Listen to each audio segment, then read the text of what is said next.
baru yang Tuhan siapkan dalam hidup kami. Terima kasih atas pemakaian-Mu, atas setiap pujian penyembahan. Pakai hamba-Mu juga untuk boleh menjadi saluran berkat di sisi terakhir pada malam hari ini. Bila bibir perkataan yang diurapi dari surga, setiap kata kalimat yang keluar nama Yesus saja yang dipermuliakan. Bergeraklah melalui perantara hamba-Mu, pakailah hamba-Mu Tuhan, roh tubuh jiwanya untuk membawa jemaat dekat kepada-Mu Tuhan. Segala yang jahat kami cabut, kami matakan kuasanya. Allah Roh Kudus, Engkau disambut di tengah-tengah kami. Berbicaralah atas setiap kami. Di dalam nama Bapa, Putra dan Roh Kudus, di dalam nama Tuhan Yesus, setiap kita yang siap diberkati firman Tuhan, sama-sama dengan bangga kita katakan amin. Kita berikan kemuliaan kepada Tuhan. Silakan duduk kembali saudara.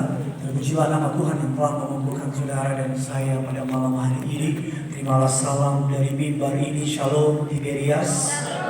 Bisa lebih semangat lagi. Shalom Balai Sarbini.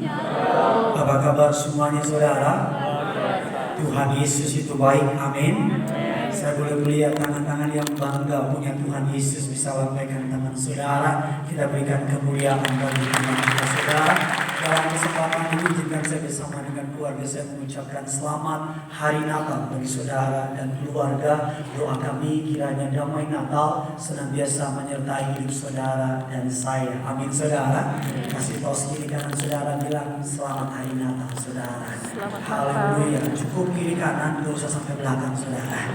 Sampai belakang gak apa-apa saya saudara. Keluarkan pulpen saudara, keluarkan catatan saudara. Kita akan belajar sebuah tema yang menarik. Tema khotbah saya pada hari ini bisa tolong ditampilkan di layar adalah Life After Christmas atau kehidupan setelah Natal. Ada banyak orang Kristen mereka gamang setelah tanggal 25 berlalu saudara. Mereka pikir apa lagi nih? Atau bahkan mungkin hanya berpikir Natal itu hanya di bulan Desember atau hanya di tanggal 25. Hari kita akan belajar apa yang Alkitab katakan setelah kelahiran Yesus. Sama-sama bilang sama saya, kelahiran Yesus adalah langkah awal dari segala yang terbaik yang Tuhan siapkan buat saya. Kita buka dasar kebenaran firman Tuhan, tapi izinkan saya membuka dengan sebuah kalimat yang memberkati saya. The light of Christmas will never die. Terang sinar Natal, terang sinar Christmas tidak akan pernah mati saudara. Walaupun mungkin bulannya nanti sudah lewat, walaupun mungkin tanggalnya sudah lewat, tetapi biar Natal, biar kelahiran Yesus itu tetap selalu ada dalam hidup saudara dan saya. Kita buka dasar pembahasan firman Tuhan pada malam hari ini terambil dari Injil Matius 2 ayatnya yang ke-13 sampai dengan ayatnya yang ke-18. Karena cukup banyak, saya minta bantuan saudara. Saya baca ayat yang ke-13, sudah baca ayat yang ke-14, demikian seterusnya. Yang sudah di sana, sama-sama dengan saya katakan, saya pasti diberkati. Sama-sama bilang sama saya pasti kenyang malam ini. Kami saudara makan firman Tuhan. Ayat 13 saya bacakan bagi saudara. Setelah orang-orang Majus itu berangkat, tampaklah mereka Tuhan kepada Yusuf dalam mimpi dan berkata, bangunlah, ambillah anak itu serta ibunya, larilah ke Mesir, tinggallah di sana sampai aku berfirman kepadamu, karena Herodes akan mencari anak itu untuk membunuh dia. 14 saudara.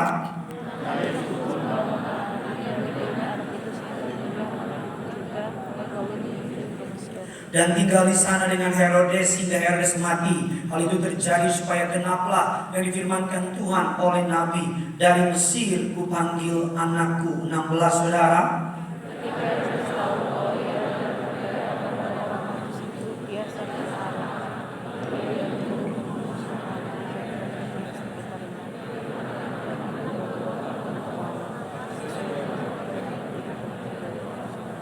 Dengan demikian genap firman yang disampaikan oleh Nabi Yeremia 18, sama-sama terdengarlah tangis dan ratap yang amat sedih Rahel, dan ia tidak mau sebab mereka tidak ada lagi. Hikmat apa yang bisa kita ambil setelah Natal, saudara? Kebenaran apa yang bisa kita pelajari setelah Natal, saudara? Firman Tuhan atau berkat, poin yang pertama tersembunyi di ayat yang ke-14 dan 15. Maka Yusuf pun bangunlah, diambilnya anak itu serta ibunya malam itu juga, lalu menyingkir ke Mesir. Sama-sama bilang sama saya, segera bangun. Sama-sama bilang sama saya, malam itu juga. Saya percaya bahwa ketaatan adalah segera melakukan, karena penundaan adalah sebuah ketidaktaatan, penundaan adalah sebuah perlawanan, penundaan adalah sebuah pemberontakan. Saya percaya ketika malaikat Allah berkata kepada Yusuf, Yusuf langsung segera melakukannya. Saya mau bilang sama saudara, kalau saudara mendengar apa yang Tuhan perintahkan kepada saudara, segera lakukan. Kita akan buka satu ayat lagi, biar saudara bisa mengerti saya mau bawa saudara kemana. Injil Lukas 2 ayatnya yang ke-15 sampai dengan ayat yang ke-18. Setelah malaikat-malaikat itu meninggalkan mereka dan kembali ke sorga, gembala-gembala itu berkata seorang kepada yang lain, marilah kita pergi ke Bethlehem untuk melihat apa yang terjadi di sana, seperti yang diberitahukan Tuhan kepada kita. 16, saudara.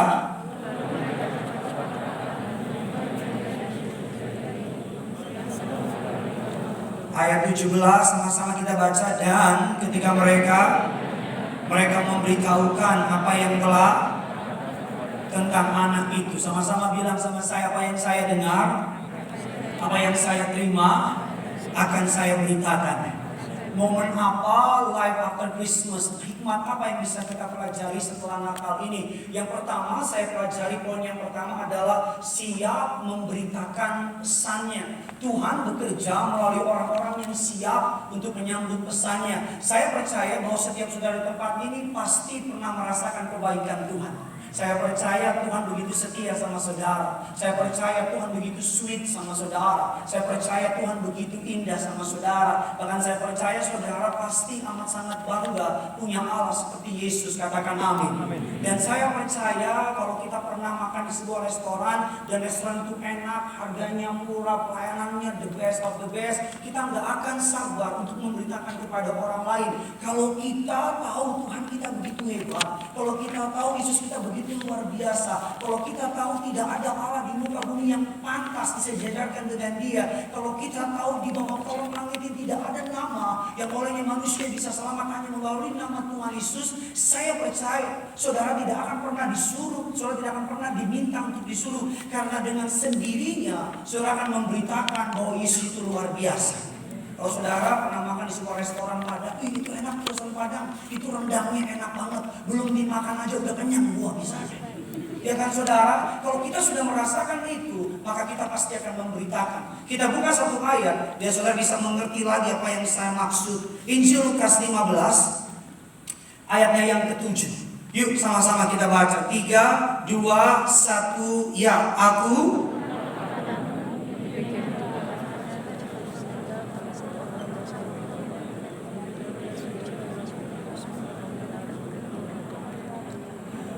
Alkitab katakan kalau ada 99 orang benar, tapi sukacita Allah bukan 99 orang itu yang benar. Karena 99 orang itu tidak memerlukan pertobatan. Kalau ada satu orang yang datang ke tempat ini, dia bukan orang percaya, tapi karena dia diajak oleh salah seorang dari saudara dan dia datang ke tempat ini, dan dia terima Yesus, Alkitab katakan sukacita Allah jauh lebih besar daripada 99 orang tersebut. Katakan amin saudara.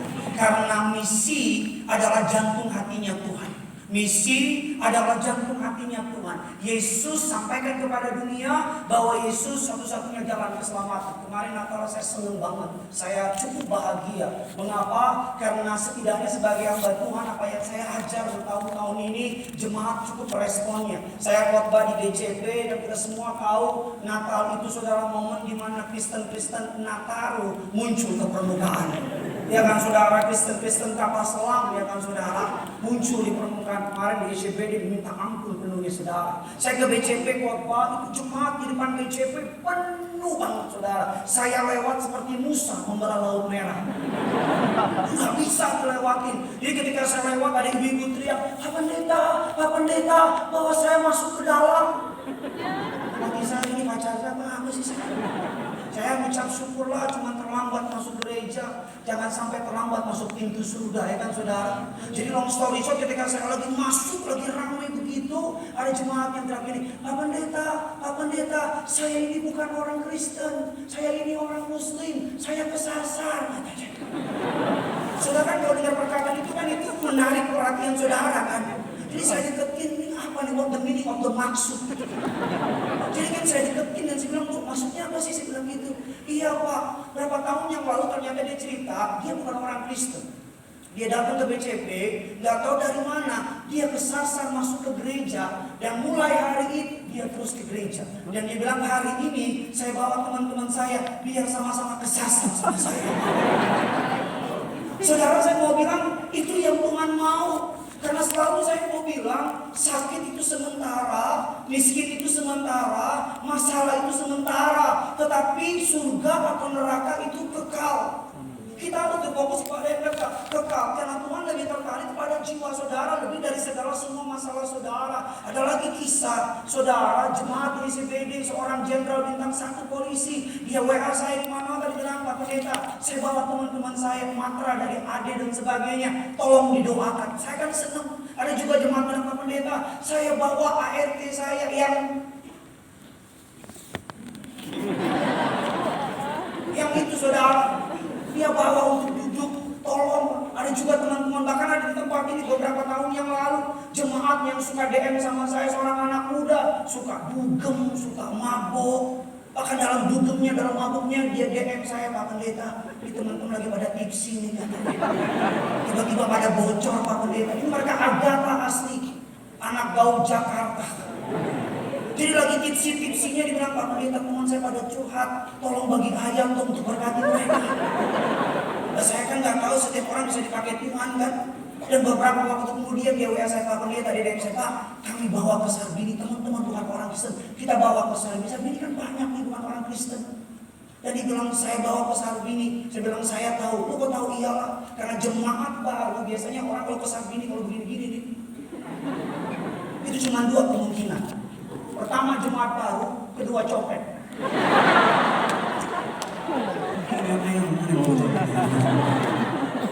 Iya saudara, kemarin lagi saya khotbah di BCP, saya koordinator di BCP, selesai ibadah saya keluar, saya sambut jemaat sama tari Natal, bayangin beri-beri sama tari Natal. Ada seorang ibu deketin saya, Pak Pendeta, saya Ibu Serli, nama dia saya nggak nanya.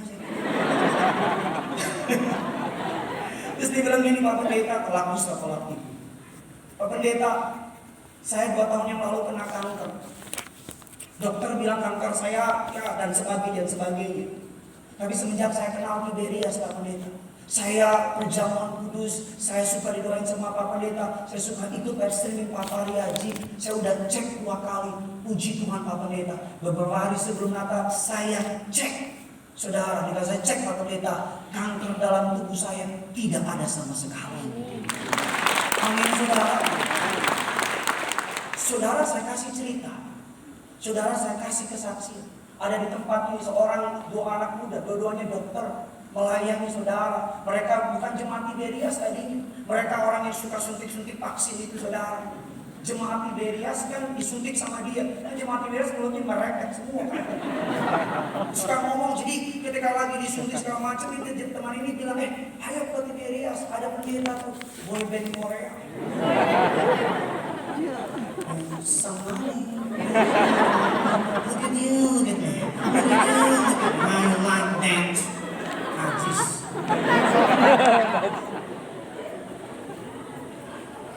Bulan Februari lalu ada orangnya saya gak enak. Bulan Februari lalu kandungannya harus ada beberapa kejadian, nyium dan sebagainya, harus angkat dan sebagainya. Dokter bilang impossible, hampir gak mungkin bisa punya anak. Bahkan konseling sama saya dan memberkatan pernikahan sama istri. Tapi saya mau bilang sama saudara, dokter kan bukan Tuhan. Walaupun mereka profesi dokter, tapi mereka percaya sama firman Tuhan. Dan kemarin malam Natal, dia kirim saya WA, dikasih foto, test pack, bukan 1, bukan 2, bukan 3, bukan 4. Benar saudara, dikirim 6 atau 8 test pack, sama foto istrinya sudah hamil 4 ini.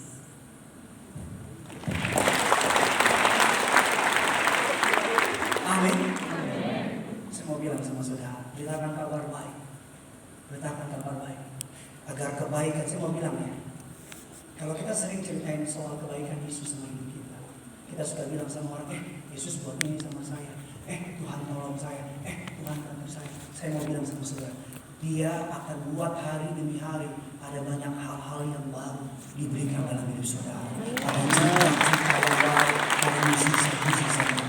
Bilang kiri kanan saudara, beritakan kabar baik. Amin saudara. Yang kedua, saudara, kita lihat kebenaran firman Tuhan. Yang kedua, Matius 1 ayat yang ke-23. Matius 1 ayat yang ke-23. Sama-sama kita baca. 3, 2, 1. Ya, sesungguhnya dan mereka akan menamai dia apa? Yang berarti ayat yang ke-28, 20. Dan ajarlah mereka dan ketahuilah aku menyertai kamu senantiasa sampai kepada akhir zaman. Sama-sama bilang sama saya, Tuhan sertai saya sampai kesudahannya. Bilang kiri kanan saudara, yang kau sembah Allah yang setia. Immanuel, misalnya udah beribu-ribu kali dengar kalimat Immanuel, tapi sering mendengar belum tentu saudara bisa mengerti maksudnya. Sering di Istana Bogor tidak menjadikan kita Presiden Indonesia. Sering ke Sarbini belum tentu saudara bisa mengalami apa yang menjadi hak Tuhan, apa yang menjadi kehidupan dalam hidup saudara. Immanuel, kalimat Immanuel pertama kali muncul dalam Yesaya 7 ayat yang ke-14. Saudara catat ayatnya, nanti do riset, baca di rumah nanti. Karena kisah Immanuel, kata penyebutan Immanuel pertama kali Alkitab dimunculkan bukan dalam keadaan everything's good, bukan dalam keadaan semuanya baik-baik saja, bukan dalam keadaan tidak ada masalah, tapi kata Immanuel pertama kali muncul ketika Raja Ahaz berada dalam pengepungan. Raja Aram beserta dengan sekutunya mengepung Israel dari any direction, dari berbagai macam arah. Bangsa pilihan Allah terdesak, terimpit, dan tidak memiliki jalan keluar. Di tengah-tengah itu Nabi Yesaya berkata kepada yang namanya Raja Ahaz, mintalah tanda kepada Tuhan mengenai kejadian ini, dan muncullah kalimat Immanuel. Immanuel artinya Allah bukan hanya God's for you, Allah bukan hanya untuk saudara, tapi Allah tersedia untuk saudara. 24 hour Allah available buat saudara dan saya. Katakan amin. Perbedaan Yesus dengan religious leader yang lain, apa yang membedakan Yesus dengan religious leader yang lain? Apa yang membedakan Yesus dengan pemimpin agama yang lain? Apa yang membedakan Yesus dengan pendiri agama yang lain? Kalau pendiri agama yang lain, pemimpin agama yang lain hanya memberikan order, hanya memberikan perintah, do this, do that, lakukan ini, perbuat ini, hasilnya begini, kalau enggak begini. Pemimpin agama semua. Tapi Yesus saudara dan saya, dia bukan hanya memerintahkan saudara, tetapi dia walk with you. Dia berjalan bersama saudara, dia membantu saudara agar dapat melakukannya, bahkan dia membackup saudara, bahkan dia membela saudara agar saudara bisa berjalan sesuai yang dia perintahkan. Katakan amin. Dia sedekat detak jadimu, dia sedekat detak jantungmu, dia dekat sama saudara, bahkan lebih dekat dari pakaian yang saya pakai hari ini. Dia ada dalam hidup saudara. Ketika kita tahu Immanuel, artinya Allah beserta kita, kita nggak akan pernah takut menghadapi apapun yang terjadi dalam hidup ini. Dalam perjalanan ke tempat ini, ke Boston tadi pagi saudara, saya dari tadi pagi di Boston, naik American Airlines, darat di hatimu. Saya pagi Boston, dalam perjalanan saya baca sebuah tulisan, nggak tahu benar apa enggak. Sedikit kok ditulis ada varian COVID yang baru, namanya Delmicron. Gabungan dari Delta dan Omicron. Udah kayak Indomie dia kan.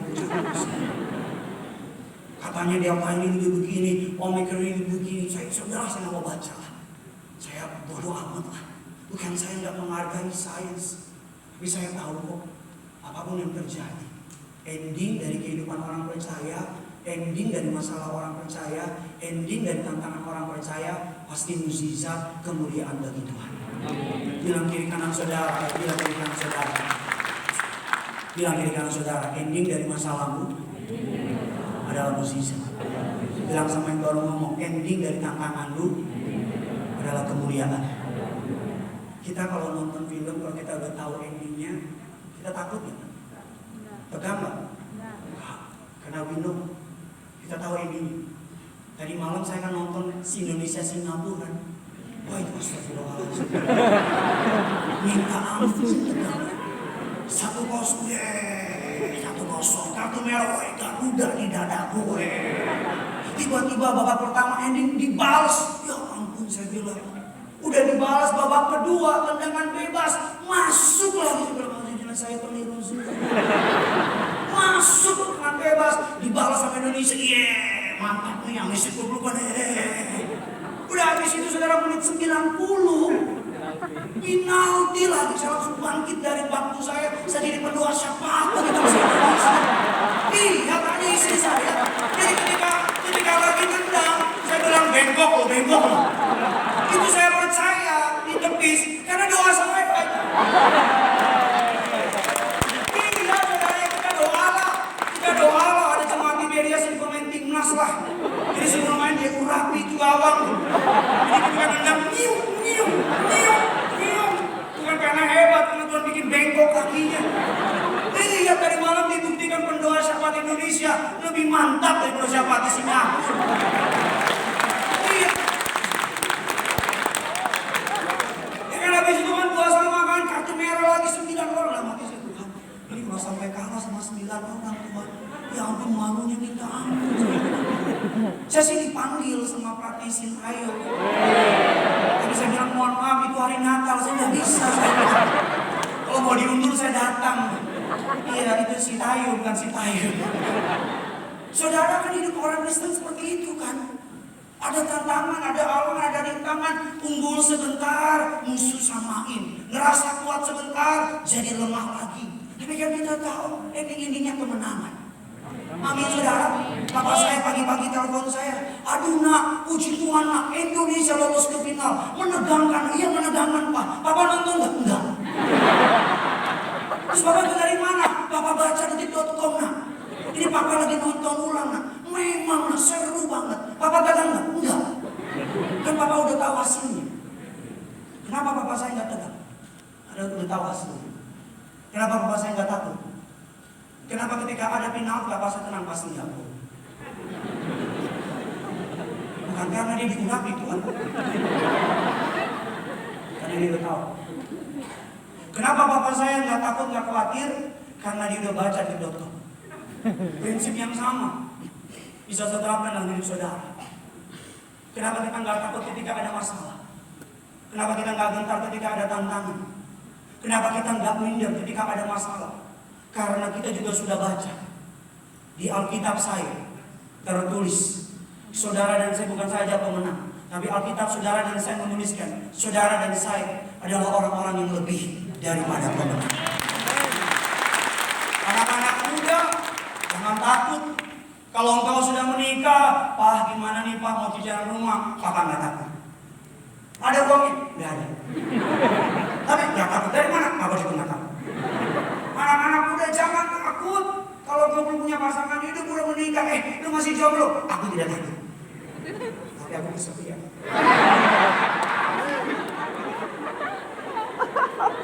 Bilang kiri kanan saudara, jangan takut. Sama-sama bilang sama saya, sediakan iman saya. Tuhan sediakan mukjizat. Sama-sama bilang sama saya sediakan percaya saya. Tuhan sediakan jawaban doanya. Kadang-kadang saya nggak setuju dengan istilah bahasa Inggris yang bilang begini, do your best and let God do the rest. Karena menurut saya bukan kita yang do the best. Karena menurut saya Tuhan udah already do the best. Bagian saudara, just do your best. Karena Tuhan sudah lakukan yang terbaik apa? Mati di kayu salib. Manusia nggak bisa lakukan itu. Engkau mati di kayu salib, mau mati di buang kayu juga. Kematian tidak akan dapat menembus dosa. God already do the best.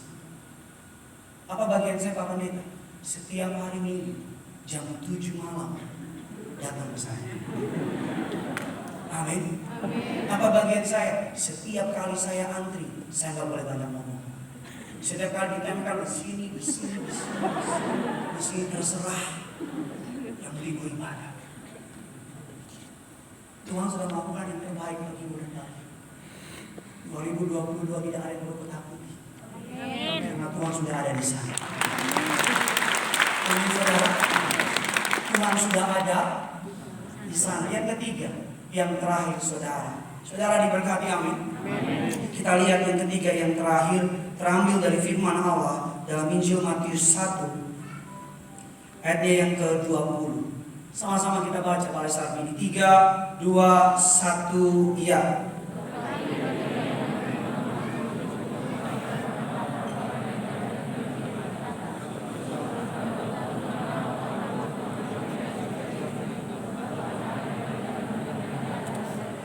Kita lompat ayat ke-19. Setelah Herodes mati, nampaklah malaikat Tuhan kepada Yusuf dalam mimpi di Mesir. 4:23. Kalimat ke-22, tetapi setelah didengarnya bahwa Archelaus menjadi raja di Yudea menggantikan Herodes ayahnya, ia takut ke sana karena dinasihatkan dalam mimpi, pergilah Yusuf ke daerah.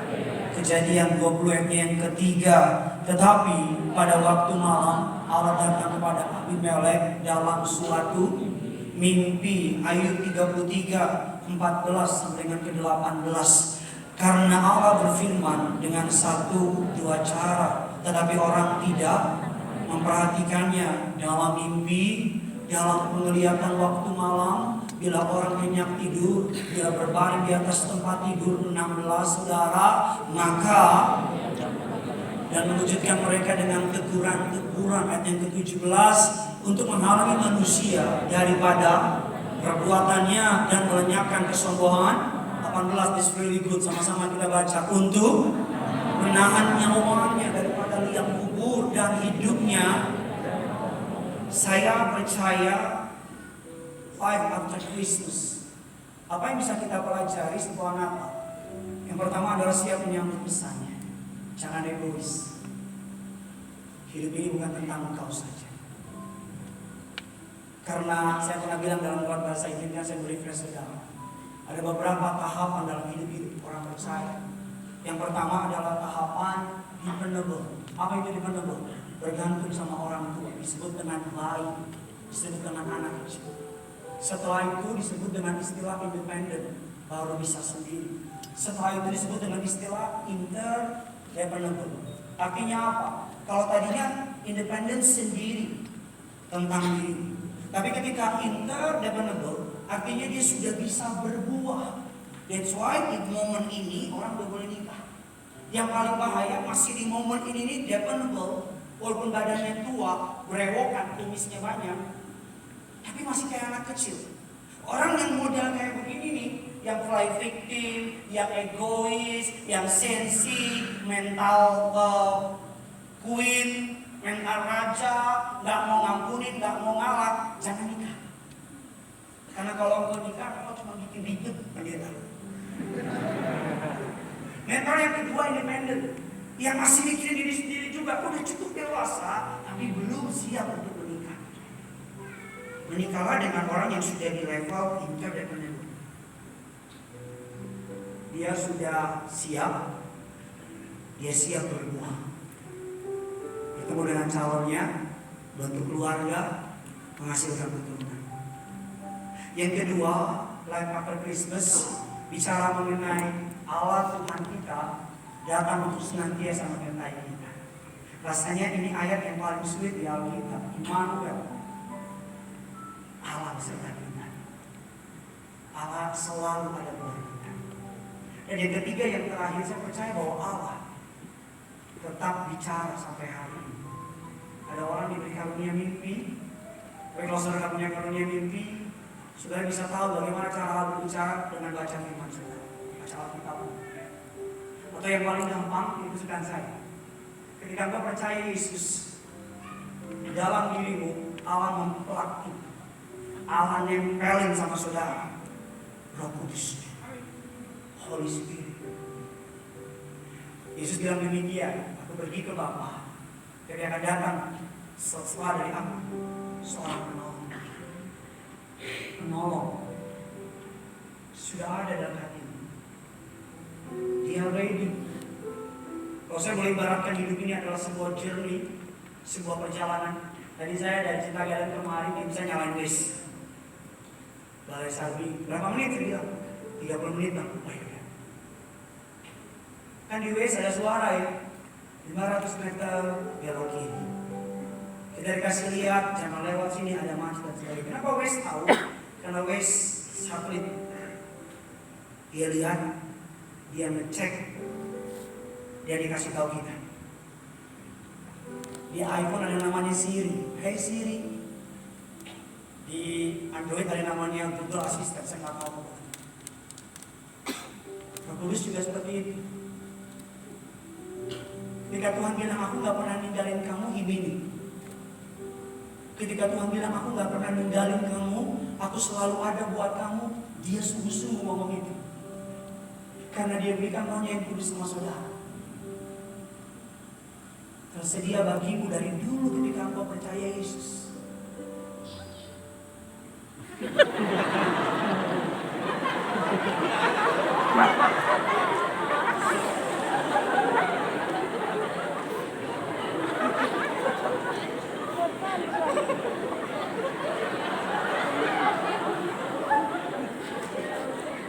Awas ya, di sini ada Tokopedia, awas.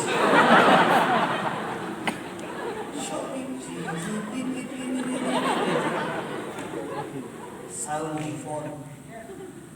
Biar orang lain yang dirugikan. Kecuali Tuhan. Let's bring back gereja seperti zaman dulu. Gereja yang menghargai dan kita tahu. Let's bring back gereja seperti zaman saya masih kecil.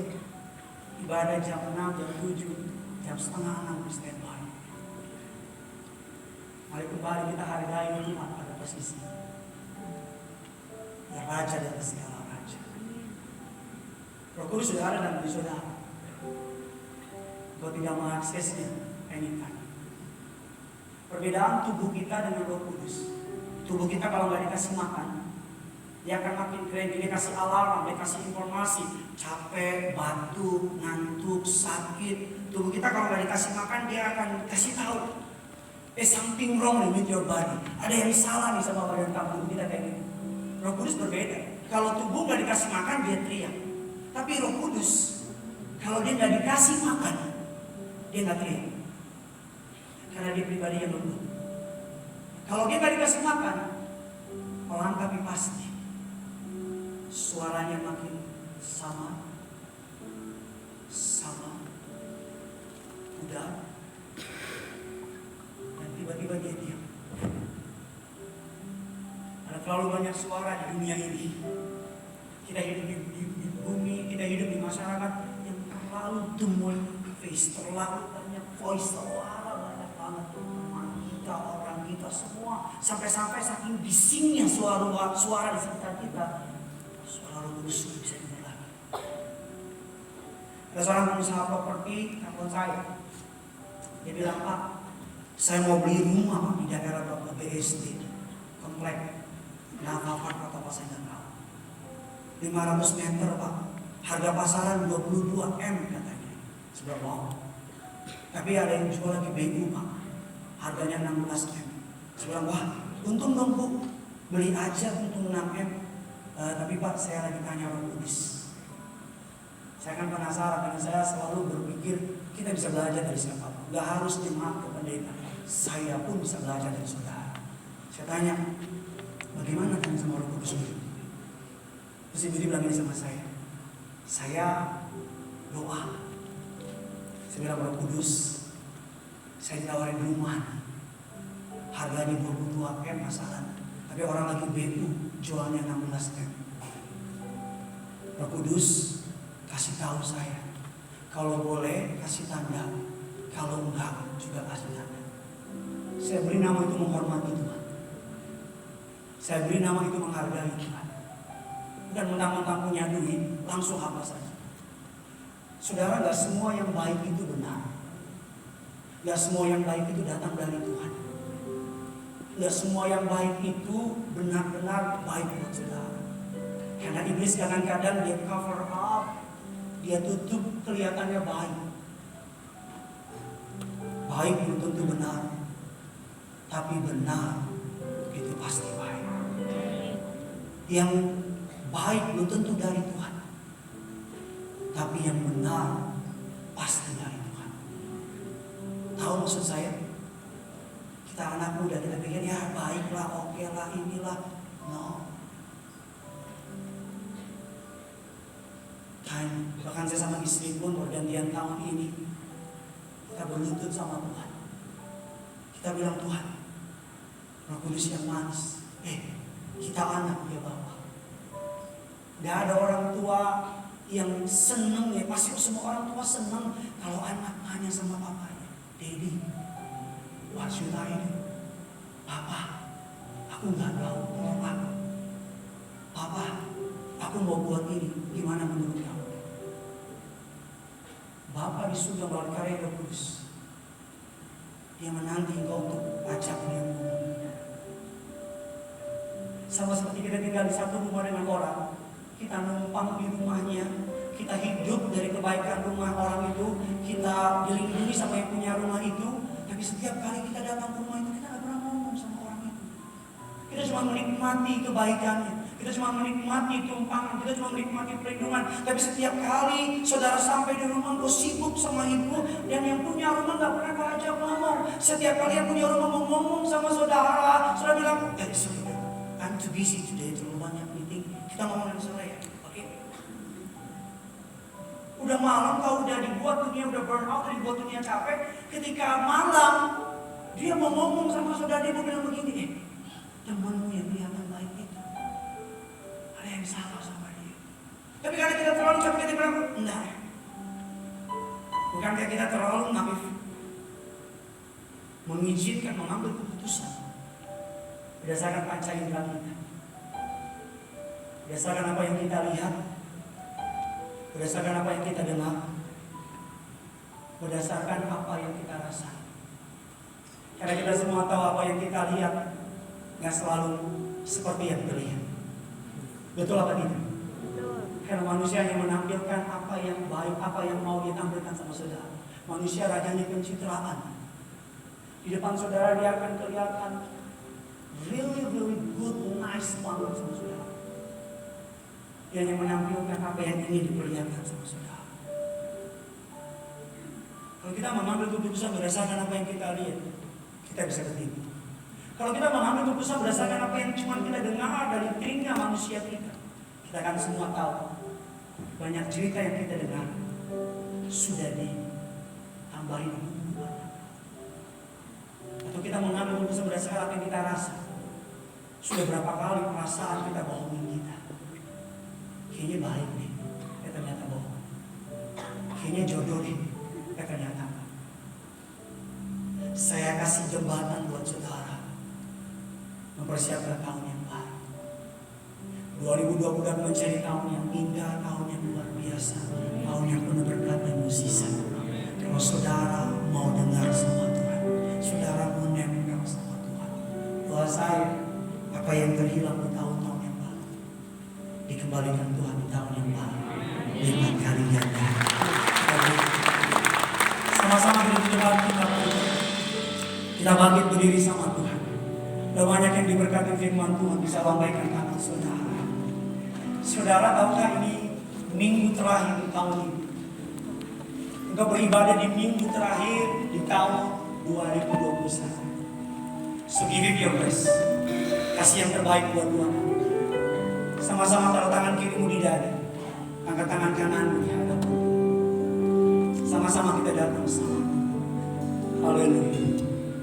Walau 1000 lebah di sisiku, Kau tetaplah Allah penolongku. Walau 10.000 lebah di kananku, takkan ku goyah sebab Yesus sertaku. Walau 1000 lebah, walau 1000 lebah di sisiku, Kau tetaplah Allah penolongku. Walau 10.000 lebah di kananku,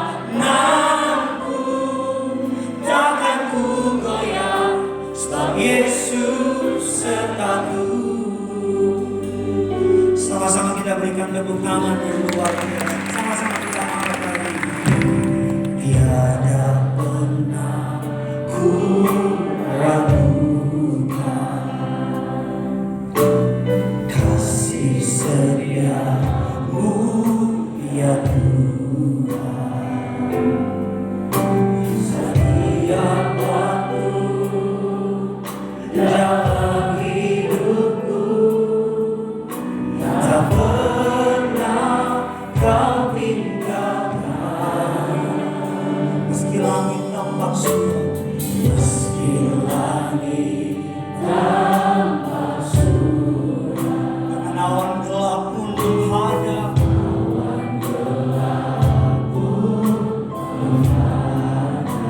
angkat tanganmu bilang sama Tuhan. Hadapi badai, lewati gelombang,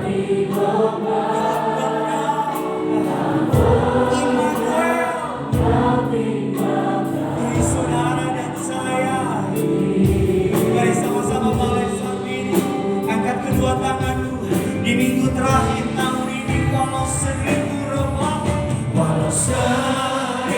rebah di sisiku, kau tetaplah Allah penolongku. Walau 10.000 rebah di kananku, takkan ku goyah, sebab Yesus lebih lagi. Walau 1000 rebah pada malam hari ini, kami katakan dengan iman, kau tetaplah penolongku. Walau 10.000 rebah di kananku, takkan ku goyah, sebab Yesus lebih lagi. Bawa hatiku sama Tuhan. Walau 1000. Amin. Ini yang kami tahu. Masuk tahun yang baru, kami katakan penolongku.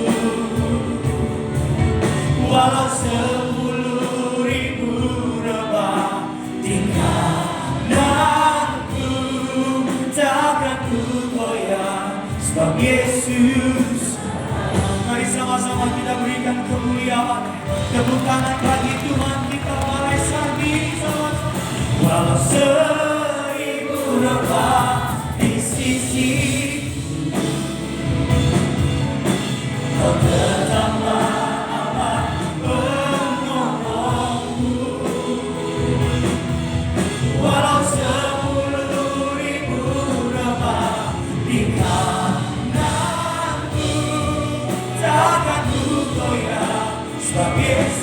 Sambil angkat tanganmu sama-sama malam ini. Walau 1000. Yes, ini menjadi iman kami. Kami katakan kau tetaplah Allah penolongku. Walau 10.000 rebah di kananku, takkan ku goyah. Bawa segalanya, bawa segala yang kau punya. Walau 1000. Pada malam hari ini, kami angkat hati kami padamu Tuhan.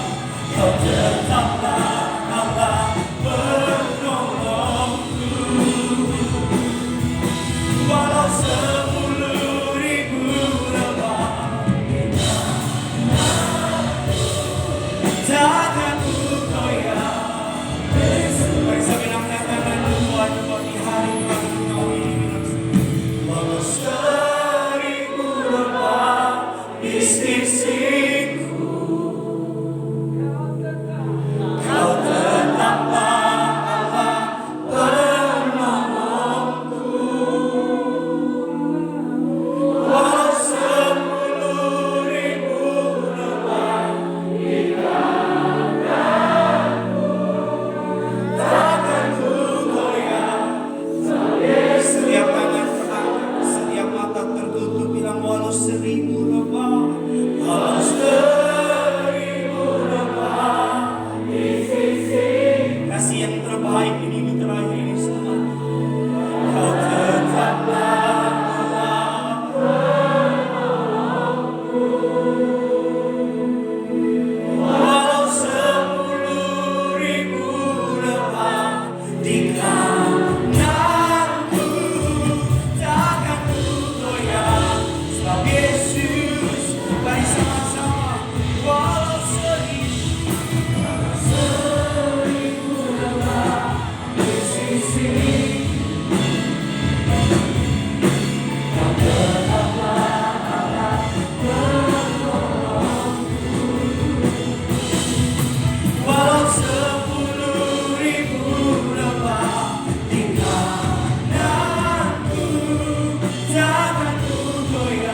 Yesus.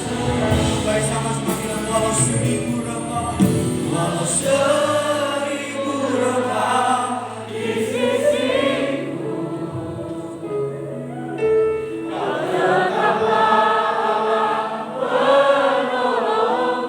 walau 10.000 rambut ya Tuhan Yesus. Hati ini terus tertuju kepadamu Tuhan. Haleluya.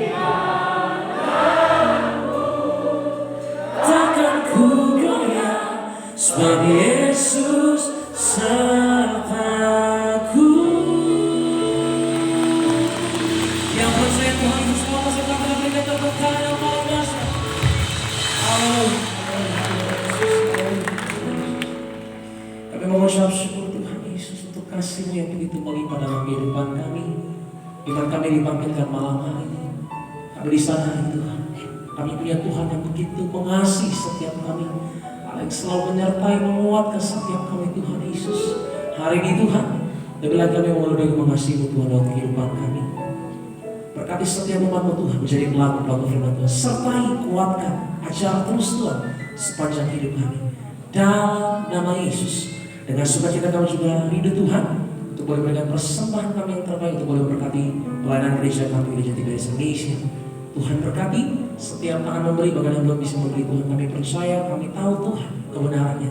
Allah kami memelihara setiap kehidupan kami. Apapun yang kami kerjakan, kami lakukan, kami usahakan.